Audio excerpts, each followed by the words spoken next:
tonight's matchup. We are in Winnipeg, and the puck's moving. Score! Stuffing the net on Thanksgiving.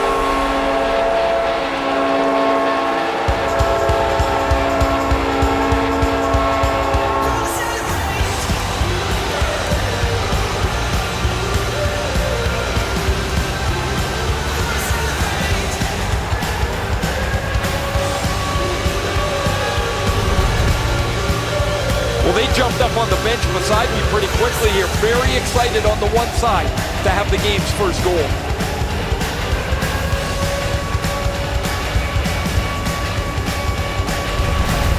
Scheifele's put his team ahead 1-0. It doesn't get any better than that when you get off to an early lead.